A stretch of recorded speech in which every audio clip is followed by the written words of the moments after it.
Hey butterflies, happy Friday. Are you excited? Today's Friday, but we're excited because why? The Lord woke us up today. So we're excited just because the Lord woke us up today. Praying you're having an amazing day here in Florida. We're going to be in the 90s if we're not there already, okay? So summer basically is here in Florida. We don't really get spring. But praying you guys are having an amazing day, right? And you're walking in faith and expectancy. How are you expecting God to move today? What are you expecting from him? You know, we serve a big God. So don't walk around with little things. It's amazing because dreams, like what God's been placing in people, and some of my friends, I'm seeing it, it's starting to we're giving birth to it. God is moving in such big and mighty ways, and he is not done. So what are you expecting from God? How are you expecting him to move on this good day? Thank you for joining me. Let's dive into the word, guys. We still in the book of James, chapter 4.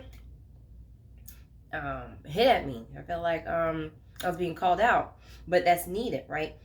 God convicts those that he loves. He does not condemn us. Does not come from the Lord. That comes from the enemy.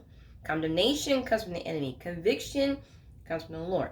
And he convicts those that he loves, right? Because he wants us to live righteously for him, right? And be the example for others to see so they can live righteously. Amen. So we're in James chapter 4, verses 13 and 14. We did 11 and 12 yesterday, okay? Don't criticize others. That hit me. I don't know if it hit you, but it hit me. So 13, 14 also hit me. I'm going to do the Amplified and the Holman Christian Standard Bible. Here we go. 13. Come now, you who say today or tomorrow we will go into such and such a city and spend a year there and carry on our business and make money. Verse 14. Yet you do not know the least thing about what may happen tomorrow. What is the nature of your life? You are really but a wisp of vapor, a puff of smoke, a mist that is visible for a little while and then disappears into thin air. I don't know about you, but I know I can be a planner. Those who know me, I'm good for planning out the next 5 years, trips and all that kind of stuff, just planning it. And then asking God to bless it. Or I used to run half marathons. Still do around the neighborhood, but I used to go out like in this different states and that kind of stuff. Now, getting a registration to get into to run these half marathons, that was nothing. But then, okay, now it's time for you to book your flight and get your hotel, rent a car, and you got to eat. Okay, so you want to fly from Florida to California. You know prices are not cheap flying from the east to the west coast. And you need a hotel and you need a rental car. And you're going to have to eat. And you're going to be there Friday through Monday. Okay. Well, I wasn't asking God. I was just planning. Just me. Everything's going to work out. God, you're going to do. In the beginning, it seemed like things were kind of going my way with it. And then towards the end, it was like, what are you... I had to give up. Like, I had to miss some of those runs. Because I wasn't asking God. I was just, okay, Lord, just bless it. Like, I was thinking I get to go these places. I could run across the Golden State Bridge, which I did. But there were some others. It was like, no. Is that where I want you to be? And I wasn't thinking at the time. I was thinking this will be good. You know, I'm running for the Lord. But is that where God wanted me to be? And I was just making these plans. And I wasn't asking. I was not seeking him out. I wasn't going to him first the way that I should have been. This pandemic is also teaching me. Because, again, those are the planner. Last year, I thought I was going to Costa Rica for my birthday. First, I was like, I'll do a cruise. And it was like, I've been cruising. Let's go to Costa Rica because I have not been. I want to go. And for some reason, it just wasn't sitting well. And this was like January, February. And I was like, I don't know. Typically, I don't book things late. I do a year in advance. And then here we go, March, working from home. And things were shutting down. And the other time, I would have been booked the flight, the hotel, excursions, everything like that. Not even thinking or asking God, is this where you want me to be? Should I be doing this first and foremost? Is it in your will for me to even go and do this? This has been teaching me, and people know I love cruising. We live in Florida, so we got a lot of ports around here. I enjoy going on a cruise or to eat to my heart's content. Not too much, because, you know, we ain't trying to get too big, but enough little cruise weight to gain. But the excursions and just being pampered for a little bit, I enjoy that. I'll be honest with you, I don't even miss that. I know someone asked me before, like I think a few months ago. They're like, I bet you miss going on your cruise. Like, no, not really, because we're still in the pandemic, and I know they're working things out. Vaccinated cruises, okay, but no, I'm good. Now it's okay, Lord. What is your will for your daughter? Where do you want me to be for you? And I'm learning that. It used to be in the beginning, I was like, ooh, I feel like I should be planning this and planning that and going here and going there. I need to be doing it. And then, 5 years from now, and, trying to create a timetable, but is it falling in line with the Lord? Because my timetable and God's timetable will not match up. And we know they will not match up. They're not the same at all. Lord, this is what I would like to do. Is this your will for me? Do you have this written down for your daughter? Because something else could be coming up that you have. And that's what, Lord, I welcome your interruptions. And this is something that I'm learning and I'm admitting to you because, again, planning, I'm like 5 years from now. So this cruise, and this trip, I'm going here. Now I'm like, okay, Lord, I don't even know if I want to think like that right now. Yes, take it day by day and what you place in me. And I'm learning because a part of me still wants to go out there and plan stuff. Disney has a new cruise ship coming out next year. And I'm like, I want to be on that cruise ship. Probably not next year. Not 2022. Maybe 2023, 24. But Lord, is it within your will for me to do that? Okay. So that's the Amplified. The Holman Christian Standard Bible says, come on. I don't want the worldview, right? And I don't want to walk in arrogance. You don't want to walk in arrogance. Come now, you who say today or tomorrow, we will travel to such and such city and spend a year there and do business and make a profit. Yet you do not know what tomorrow will bring, what your life will be. For you are like vapor that appears for a little while, then vanishes. They have a side note. James condemns those who leave God and his values out of their way. He exhorts businessmen to change their boastful attitudes. James also warns about the sin of omission or neglecting to do what is right. Such sin is as serious as one of commission. Now you already know Dr. Tony, okay? Commentary. Here we go. I read it yesterday and he hit me, so let's hit it again. God hates pride. Therefore, James continues to confront his readers' arrogance. If spoken in modern English, the phrase now would be, you've got to be kidding me. These believers had plans for the future and had sketched in the details fairly specifically. They had a timetable, today or tomorrow, a location, such and such a city, a schedule, a year, a plan, do business, and a determined conclusion, make a profit. And let's be clear, God is not against making plans. He's not against making plans, but it's one thing for a believer to make plans and another to think himself sovereign over them. And that was me. I'll be honest with you. When I was making those plans with running the half marathon, God's not against making plans, but I wasn't bringing it to him. So I was thinking it was okay because in the beginning it seemed like things were just going great. Towards the end, God's like, I wasn't going to him. There's nothing wrong with making plans. So like Dr. Tony Evans said, there's nothing wrong with making plans. But we have to make, Lord, they align with your will.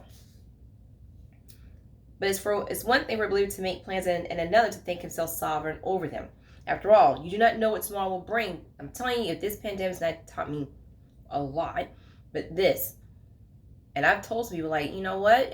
Y'all know me. I plan. Now I'm like, I don't even, Lord, what are your plans? Your will. These people didn't allow for contingencies. They were definitive, had an air of self-sufficiency. That was me. But life has too many variables for you to guarantee your tomorrow. God's kingdom agenda is assured because he's an omniscient, all-knowing, and omnipotent, all-powerful, eternal king. Your agenda is uncertain at best. You're like a vapor that vanishes, here for a moment and then gone. We make these plans, right? Not knowing what tomorrow's going to bring. And that's that arrogance we have. Like, I can just go ahead and do that. It's not a big deal. I'm just going to go ahead and do it. That was me. With those half marathons, that was me. I was just, and bragging. And I'm not going to lie to you. I was boasting and bragging because I was going different places, coming back with the medals and the t-shirts. And, I did this and I got to go over here and I got to boasting in it. Being arrogant. God is not against us making plans. But do they line up with his will? Lord, this is what I would like to do. And I know some people may not agree with that. Okay. Lord, this is what I would like to do. I personally want to go back to Germany for a few weeks. I used to live there. I want to go back there for a few weeks. Not cruise, but stay there for a few weeks and tour more of the city. You know, that's why I'm doing linguals, but I can need Deutsch, getting back in my German. Now, I, again, thought I was going this year for my 45th birthday, Lord willing. Come on, my 45th birthday. And you know what? I'm okay with that. Now, had this happened a few years ago, I would have been like flustered. What are you talking about? I'm always planning something for my birthday, always something. Last year, I was celebrating at home. My first book was actually out to the world on my birthday. That was a joy. The flesh was like, why are we not on a trip? Why are we not on a cruise? Why are we not? And I was so used to doing that. Going on a cruise, doing something big for my birthday. Now it's, you know what, Lord? What you have for me, I'm good with. Because God makes no mistakes. You want me where you want me. I could write it down. This is where I will prayerfully light. But at the same time, if I start making these plans, and God has his plans, and I'm not allowing his plans, his interruptions to come in, I'm going to miss out the people I'm supposed to be connected to partner with DNC Ministries, my husband. If I'm out there on the boat, and not to say God can't bring, but God's probably like, not probably, God's like, you're not supposed to meet on the boat. You're supposed to meet someplace else. Okay, that's stepping out of as well. Family members, you know, what if God has it written where me and my siblings are supposed to get together and spend a weekend so we can build our relationship? But if I'm out doing something else and thinking it's okay, so I don't want to walk around in arrogance. I don't want to miss out what God has, right? His plans and everything that's written. So this is, again, this is something that I'm learning. I'm appreciative of. I'll be honest with you again.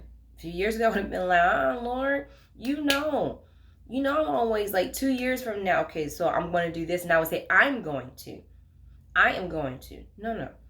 Lord, if it's within your will, write it down. In 5 years, I would like to travel over here. But who knows, that 5 years, here I am thinking travel here. That could be small, but God's like, I have you going over to India to go and share the word, to go help the women over there. I don't want to limit God. I don't want to put God in the box because I serve a big God. So we don't want to walk around in arrogance. We don't want to make these plans. Again, people have plans for 2020, even 2021, early part, our plans got interrupted. Now, some people already took it hard.